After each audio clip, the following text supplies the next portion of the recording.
Number 10. He paused. He could come up with 100 things, maybe even 1,000 if he had a few minutes. After a few seconds, he wrote, Number 10.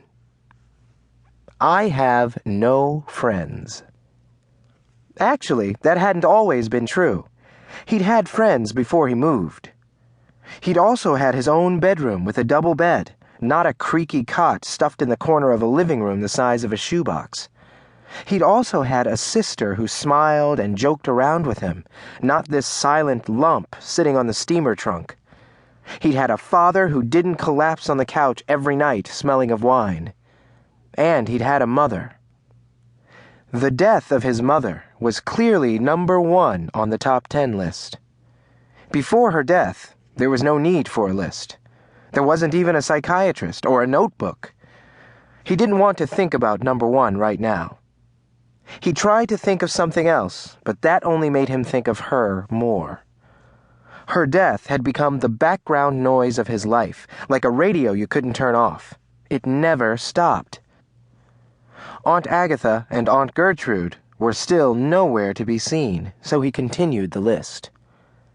Number 9. I'm not good-looking. Number 8. I have no personality. Number 9 he blamed on his father, who looked like a troll. Maurice had what people politely called a prominent, big nose. He had pointy ears and a barrel chest to match. He had hands like a boxer's, thick and hard from years of pounding dough. Rowan was a smaller but almost identical version of that. He didn't look forward to the next few years when he was supposed to fill out. On the other hand, Rowan took complete responsibility for his dull personality. He spent most of his time reading books, watching movies, and playing video and computer games. Fantasy worlds made so much more sense than his own. He'd packed every computer program and video game he owned for this trip, as well as 12 videotapes and 20 paperback books. It was his arsenal to battle the long, empty days that loomed ahead. He went back to his top 10 list. Number 7. I have no sister. This would seem a strange thing to write since she was sitting right next to him. But the silent creature on the steamer trunk was not Nina. The Nina he knew was a firecracker, always jumping with ideas. She had wild black hair that had a life of its own. She would try to control it with what she called hair toys, but by the end of the day, it would be tumbling back around her shoulders and face. Everything about her was a little wild, and she brought this same energy to the piano. Nina was a musical prodigy. Her gift became apparent to everyone when at age 3 she began picking out tunes by ear that she'd heard on the radio. Once she started formal lessons, she progressed rapidly, and by age 8 she'd won the International Chopin Contest.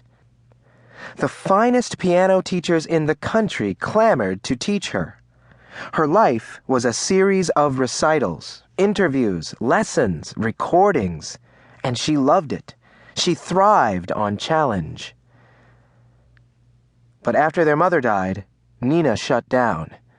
She stopped speaking. Her whirlwind schedule was replaced by grief counseling and psychiatrists. Nothing worked, though, and now Rowan was stuck taking care of her. As he sat huddled over the notebook, he was so preoccupied with how unfair life could be that he didn't notice the plump woman dressed entirely in purple who was quickly approaching, arms outstretched. When Rowan finally saw her, he jumped. He thought he was being attacked by a giant blueberry. "I'm so sorry we're late, Rowan dear. My goodness, how you've grown." Aunt Agatha tweaked his cheeks, smoothed his hair, and straightened his collar. Rowan thought she should pay more attention to her own appearance. Her light brown hair was coming out of the bun she'd arranged with what looked like a couple of chopsticks. She wore a purple cotton jumper that had been misbuttoned, a lavender shirt which was inside out, and shoes that looked suspiciously like bedroom slippers.